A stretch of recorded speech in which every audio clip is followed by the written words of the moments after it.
नाशवान सुख को बंद करो भोगना। अलम विषय वार्तया नरक कोटि बीभत्सया, बंद करो ये विषय वार्ता का चिंतन कथन श्रवण, ये कोटि नरकों जैसा भय प्रदान करने वाला है। अभी तुम्हें समझ में नहीं आ रहा। ये विषय चित्र देखना, विषय चिंतन करना, विषय क्रियाएं करना बहुत करोड़ों जन्मों में किया है। थोड़ा संयम में हो जाओ।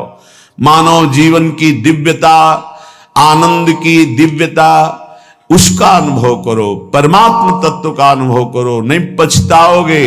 यहां से कुछ नहीं जाना। कह रहे हैं अलम छई सुखा प्रदैर युवती पुत्रादिकैर। ये बहुत बड़ा आकर्षण है हर हृदय में काम का। विपरीत शरीरों को भोगने की प्रबल इच्छा, यही हमारी दुर्गति कराती चली आई है। इसी का आकर्षण रोकना है। यदि हृदय में यह आकर्षण बना रहा काम सुख के भोग के लिए, विपरीत शरीरों के आकर्षण, शरीरों को भोग करके आनंद की अनुभूति करने की इच्छा, ये दुर्गति करा देती है। दुर्गति ये ऐसा दलदल है, इस दलदल में प्रथम बार जब से उतरे आज तक नहीं निकल पाए। धसता ही चला गया जो इस काम भोग रूपी दलदल में गिरा।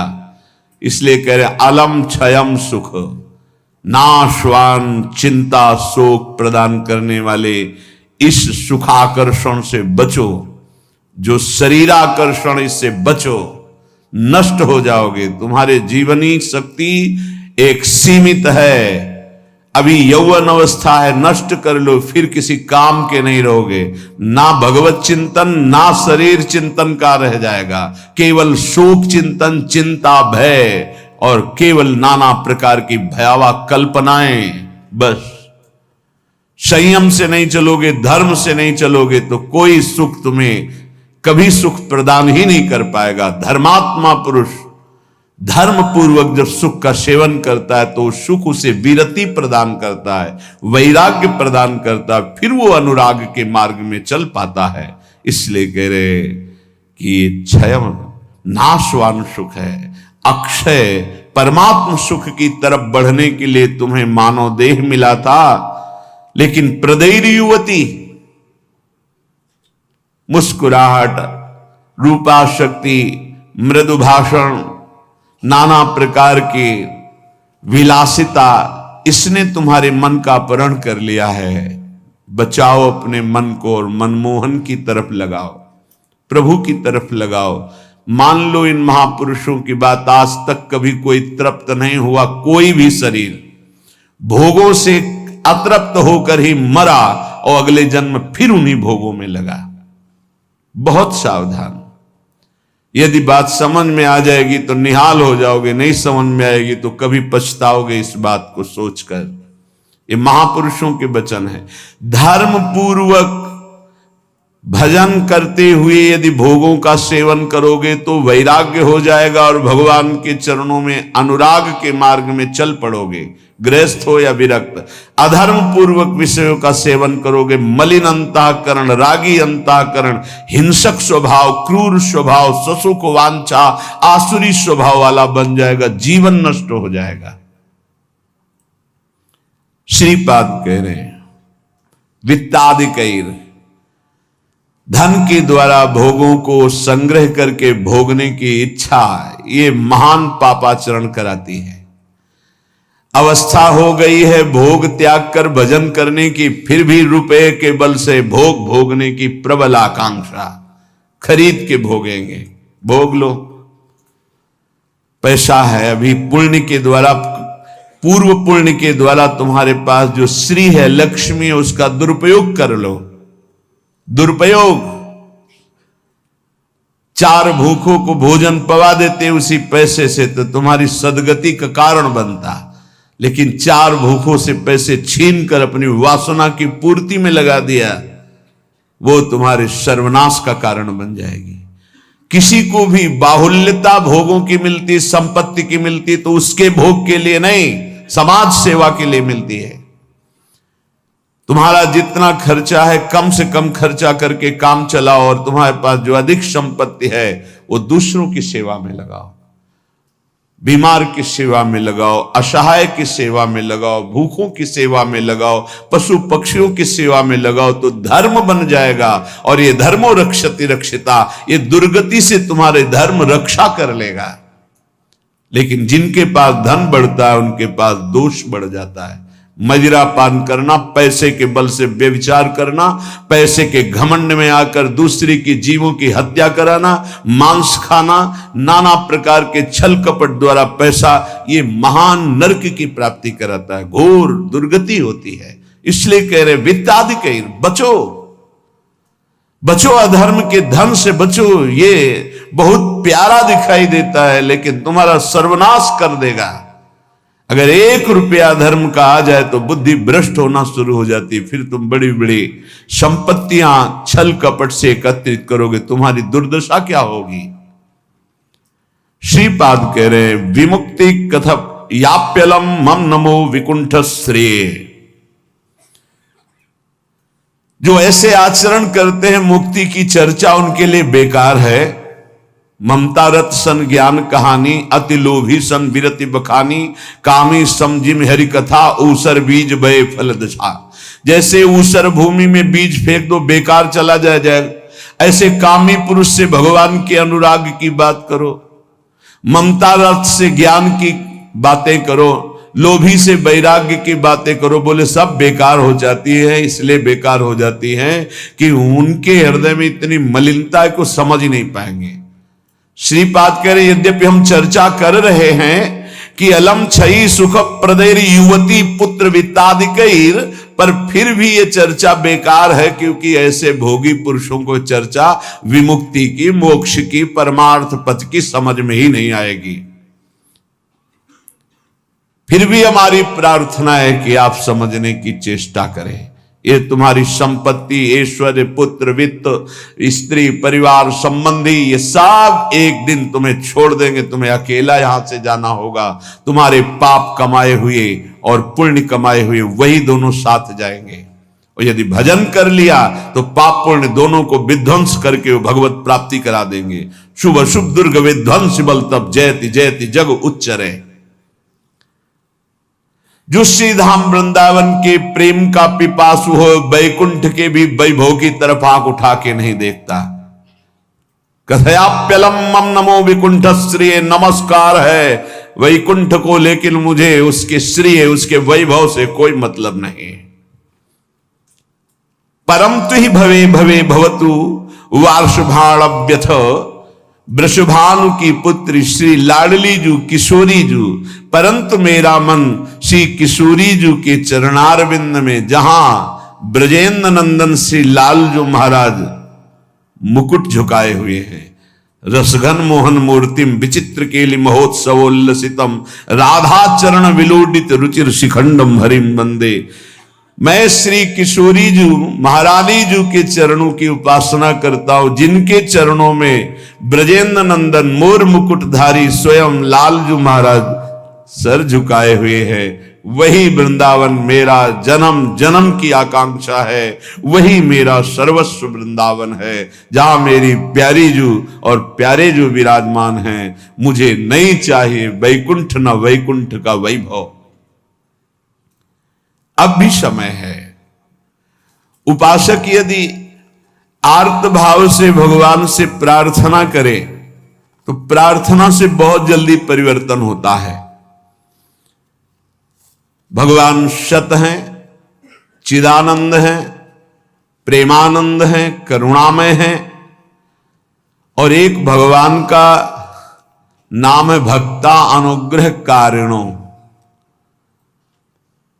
जो उनसे प्रार्थना करता है उस पर अनुग्रह कर देते, लेकिन प्रार्थना वही सुनी जाती है जो आर्त भाव हृदय से होती है। सच्ची मानना, तुरंत परिवर्तन देखा गया है। ये हम अपने जीवन की सैकड़ों बार की बात कह रहे हैं। जब कभी ऐसा आया है और प्रार्थना हुई है, मिनट पूरा होना मुश्किल हुआ है और उस प्रार्थना का उत्तर तत्काल मिल गया है। एक बार तो बस प्रार्थना करके हटे कि वह तुरंत उत्तर आ गया। वो ऐसे से ऐसा, अच्छा अच्छा, तत्काल तत्काल। बस अंतर ये होता है कि हम हृदय से प्रार्थना नहीं कर पाते, हमारी प्रार्थना कपट जाल से युक्त होती, इसलिए प्रभु मोहि कपट छल छिद्र न भावा। सच्चिदानंद रूपाय भक्तानुग्रह कारिणो माया निर्मित विश्वाय महेशाय नमो नमः। हे नाथ, आप सच्चिदानंद में हैं, सच्चिद आनंद में। तात्पर्य, हम आपको कुछ दे सकें ऐसी सामर्थ्य नहीं। सच्चिदानंद को हे पार्थिव जो मायाकृत पदार्थ हैं, भोग सामग्री, ये भ्रम हटा दीजिए। हमने कई बार प्रार्थना किया है, ये केवल हमारे भावों को प्रकट करता है, इसलिए वस्तु सामग्री का महत्व है। अगर भाव नहीं है तो कोई वस्तु सामग्री का महत्व नहीं। आप 100 कुंतल सोना चढ़ा दो, हमारे प्रभु के लिए कुछ नहीं है। कई बार आपको बताया है, समुद्र को रत्नगर्भा, पृथ्वी को रत्नगर्भा कहा गया है। ऐसे ऐसे पहाड़ हैं जो 4-4 लाख योजन के सोने के हैं, और वो सब मायाकृत है। आप देवलोक को जाइए, वहां स्वर्णिम भवन बने हुए हैं देव गंधर्व अप्सराओं के। अमरावतीपुरी कैसी बनी हुई है, पढ़ करके महाभारत में देखिए कैसी देवराज इंद्र की सभा है, कैसी वरुण जी की सभा है, कैसी लोकपाल अग्नि की, वायुदेव की, होश उड़ जाएंगे। और ये सब मायाकृत है। ऐसे प्रभु को हम क्या दे सकते हैं? और ऐसे प्रभु को जब रोते हुए भाव से किसी ने पत्र अर्पित किया तो बिक गए एक पत्र में। पत्रम पुष्पम फलम तोयम। हे सच्चिदानंद प्रभु, आपके एक संकल्प से संपूर्ण सृष्टि प्रकट हुई है। ये प्रार्थना, मैं नीच आपको क्या दे सकता हूं नाथ? मेरे पास तो जो कुछ है वो सब आपका दिया हुआ है। शब्दों को देखिएगा, हे नाथ, मेरे पास जो कुछ है वो तो आपका दिया हुआ है। आपके एक संकल्प से संपूर्ण सृष्टि हुई है। नाथ, मैं आपको क्या दे सकता हूं प्रसन्न करने के लिए? आप मुझ पे अपनी तरफ से, अपनी कृपा से प्रसन्न हो। जब मैं शरीर की तरफ देखता हूं तो रोगा हरन्ति सततम प्रबला शरीरम कामादयोप्यनुदिनम प्रदहन्ति चित्तम मृत्युश्च नृत्यति सदा कलयन् दिनानि तस्मात् त्वमद्य शरणं मम दीन बंधो। अब अगर हम विचार करें शरीर के लिए, तो नाथ, शरीर में कोई न कोई परेशानी बनी रहती। रोगाहरन्ति सततम प्रबला शरीरम। ये प्रबल रोग शरीर को छीण कर रहे हैं। High blood pressure, low blood pressure, sugar, ये वो। हम क्या आपसे वादा करें कि हम ऐसी साधना करेंगे कि आप प्रसन्न हो जाएंगे? पहली बात, बाहरी वस्तुओं की। नाथ, आपने एक संकल्प में अनंत ब्रह्मांडों का सृजन किया। स्वामी, मेरे पास जो वस्तु आपकी दी हुई है, मैं किस वस्तु से आपको रिझा सकता हूं? नाथ, वो तो आपकी दी हुई है। रही शरीर की बात, तो रोगाहरन्ति सततम प्रबला शरीरम। प्रबल रोग हमारे शरीर की शक्ति को छीण कर रहे हैं। अंदर आए सूक्ष्म शरीर, तो कामादयोप्यनुदिनम प्रदहन्ति चित्तम।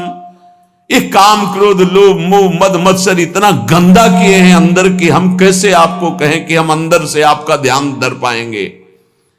कभी काम अपना प्रभाव दिखाता है, कभी क्रोध अपना प्रभाव, कभी लोभ, कभी मोह, कभी अहंकार, कभी ईर्ष्या। नाथ, बड़ा गंदा हृदय है।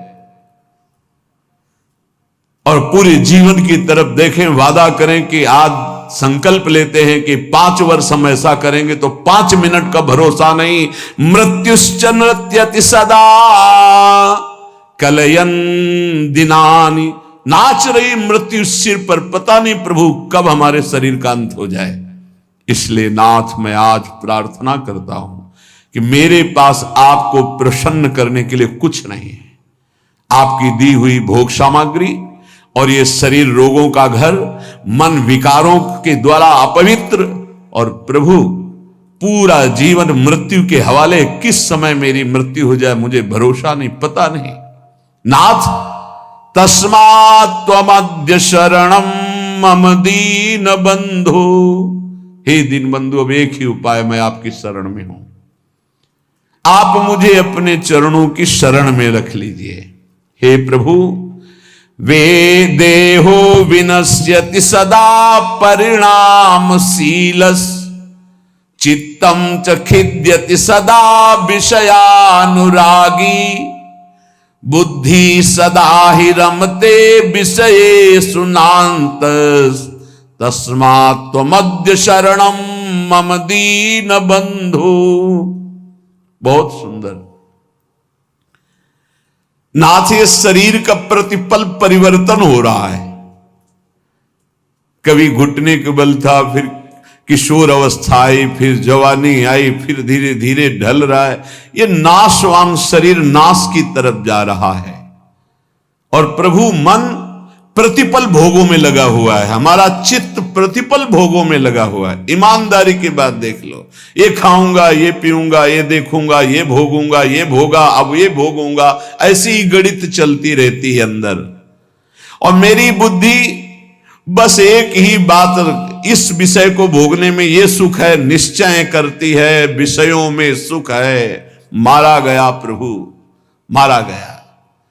कुछ भी ऐसा नहीं है जिस पर मैं टिक सकूं। शरीर टिक नहीं रहा क्योंकि नाशवान प्रतिक्षण नाश की तरफ जा रहा, मन प्रतिक्षण भोगों का चिंतन कर रहा, बुद्धि यही निश्चय करा रही कि भोगों में, रुपया में, घर में, मकान में, स्त्री में, पुत्र में, शरीर में, इन्हीं में सुख है। नाथ, कभी मैं आत्मा राम नहीं बन सका, अर्थात अपने स्वरूप को नहीं जाना कि मैं कौन हूं। इसलिए दीन बंधु अब आपकी शरण में हूं, बचा लीजिए मुझे। हे नाथ, मैं आपकी शरण में हूं।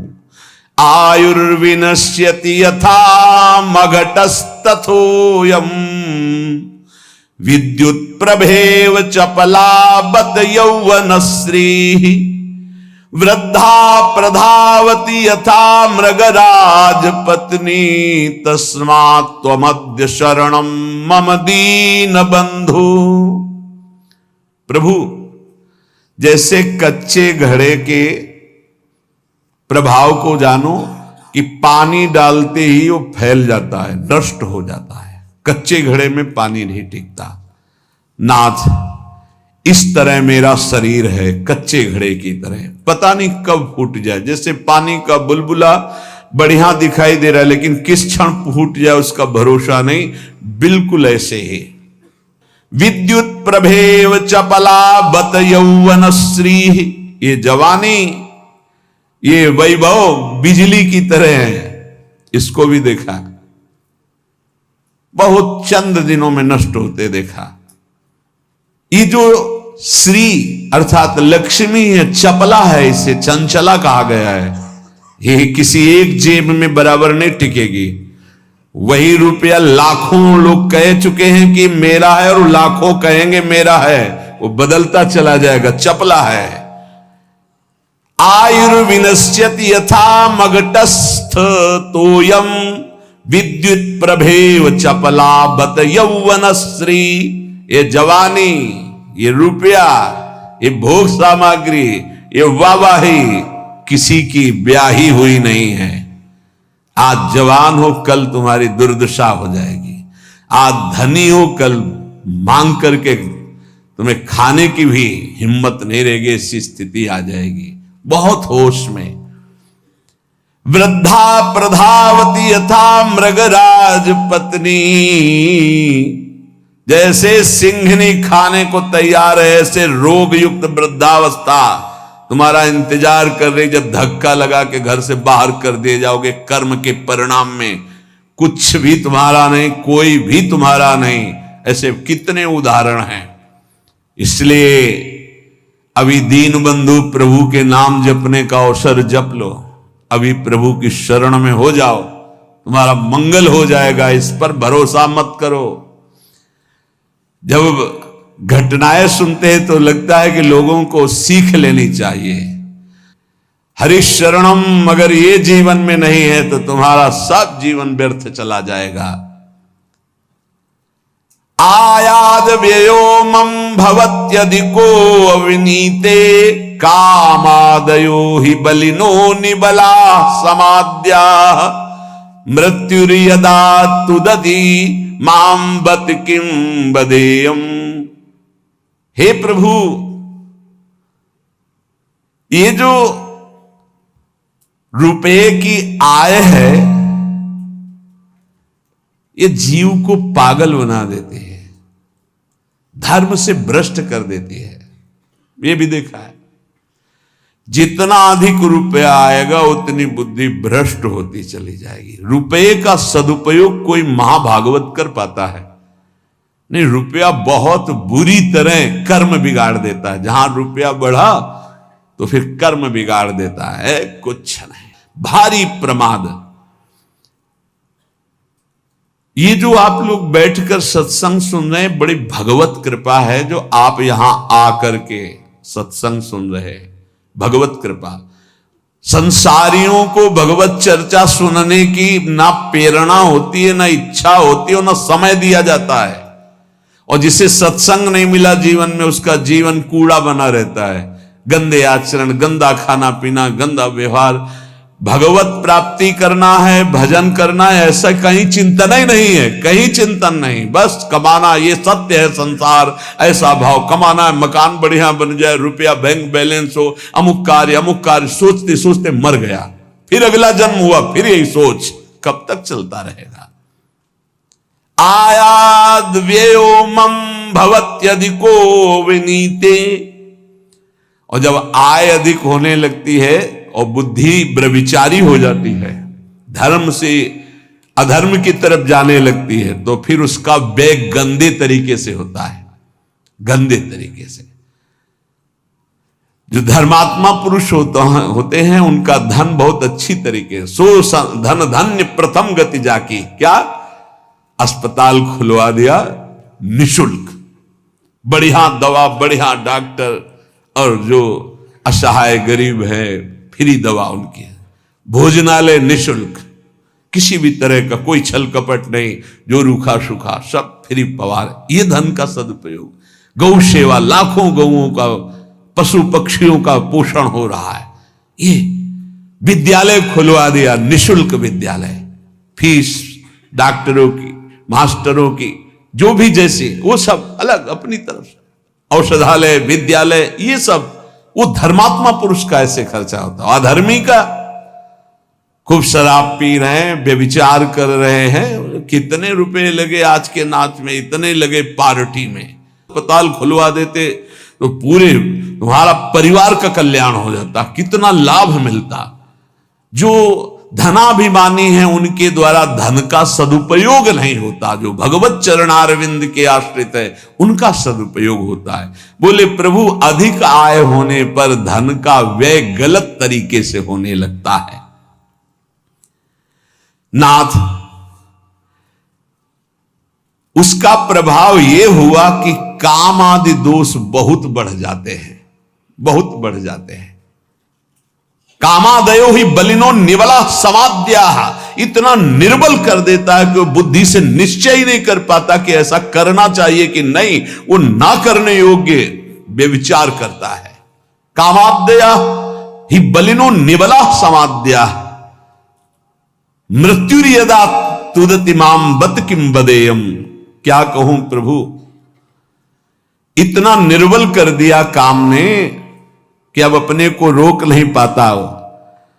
अब तो मृत्यु का दंड मिलेगा और नरक की दुर्गति भोगनी पड़ेगी। नाथ, अब तो आप संभाल लीजिए, आपकी मैं शरण में हूं। एक ही उपाय है, तस्मात्। अब एक उपाय है, आपकी शरण में हूं दीन बंधु, आप स्वीकार कर लो।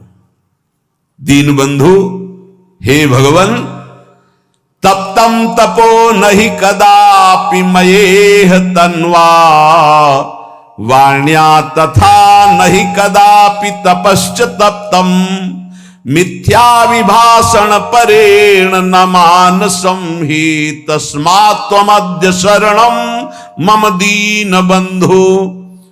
प्रभु कभी किसी तीर्थ में जाके कष्ट रूपी तपस्या नहीं की। करना चाहिए हर गृहस्थ को, विरक्त को भी। आप गृहस्थ हैं, वृंदावन धाम आए, एक दिन तो उपवास कीजिए, पानी पी के रहिए, चाहे जितने करोड़पति हों। अगर लाभ लेना है तो बात हमारी प्रार्थना मान लीजिए। एक दिन में मर नहीं जाओगे। एक दिन उपवास करो, 3-4 दिन के लिए वृंदावन आए हो तो 24 घंटे केवल पानी पी के रहो। नहीं, ऐसी स्थिति आएगी महीनों पानी नहीं जाएगा मुख में। बात मान लो, तुम्हारे कर्म भस्म हो जाएंगे जो अशुभ कर्म करते हो। वृंदावन आओ, हरिद्वार जाओ, काशी जाओ, तीर्थ यातन करो, करो अवश्य करो, जिससे तुम्हारी मलिनताएं नष्ट होंगी। लेकिन होटलबाजी मत करो, तीर्थों में जाकर के पिकनिक मत मनाओ, गंदे आचरण मत करो तीर्थों में। नहीं, पुरखा भी जो तुम्हारे कुछ ऊंचे होंगे ना, वो नरक चले जाएंगे। 21 पीढ़ियां तरती तो 21 पीढ़ियां नरक भी जाती है। तीर्थ याटन करने का लाभ वही ले पाता है जो तीर्थों में जाके तप करता है, कष्ट सहता है। एक दिन जल से व्यतीत करो, दूसरे दिन फलाहार करो, तीसरे दिन थोड़ा अन्न ले लो। कोई अपराध न बनने पावे, बचा के अपने पुण्य निकल जाओ। कोई दोष दर्शन न करो, किसी की निंदा न करो, कोई पापाचरण न करो। तीर्थ आए हो, किसी को जब तक साधु संग नहीं मिलता तो तीर्थों का भी लाभ नहीं ले पाते। वृंदावन धाम आए, मुख में मसाला खाए, 25 से थूक दिया, वैष्णव आ रहा जब करते, और उसके पैर में पड़ा, सारे सुख तो थूकने वाले के नष्ट हो गए। दोना में चाट खाई, परिक्रमा मार्ग में फेंक दिया। उनको क्या पता है कि कहां क्या है। दीवाल में ऊपर लिखा है राधा, और वहीं खड़े लोग संग। तुम्हारे पुरखा भी सुकृतहीन हो जाएंगे जो तुम आचरण कर रहे हो, क्योंकि तुम्हारे भाव का संबंध है वहां से। बहुत सावधान। तीर्थों में लाभ तभी ले सकते हो, लघु शंका बहुत देख के, कहां करने, थूकना बहुत देख के। तीर्थों में जाए, पक्का एक दिन उपवास करे, एक दिन फलाहार करे, एक दिन थोड़ा सा अन्न, और वो भी पवित्र अन्न। ऐसा नहीं कि आदेश कर दिया खूब छौंक बघार के प्याज लहसुन हो, ये वो। तीर्थ याटन करने गए हो, ऐसे थोड़ी जाया जाता है तीर्थ याटन। मनोरंजन के लिए मत जाना कभी हरिद्वार, ऋषिकेश, काशी और वृंदावन। मनोरंजन के लिए मत आना। अगर मनोरंजन के लिए आए हो तो जितने सुकृत हैं सब नष्ट हो जाएंगे। यहाँ का होटल लिया और वही सब करते हैं जो बंबई कलकत्ता में करते हैं। बंबई कलकत्ता नहीं है, ये नित्य विहार स्थली प्रिया प्रीतम के। एक सुकृत करोड़ों सुकृत के बराबर, और एक पाप करोड़ों पाप से भी भारी पड़ेगा यहां। इसलिए होश में। तो कह रहे प्रभु तप्तम तपो नहीं कदापि मयेह तन्वा। इस शरीर को कभी तपस्या के द्वारा कष्ट नहीं दिया, तीर्थों में जाके देना चाहिए कष्ट। अब माघ में देखो ना, बड़े बड़े सुकृतशाली वहां जाते हैं, पांडाल खोलते, संत महात्माओं का वास कराते, भोजन कराते और 3 बार नहाते हैं।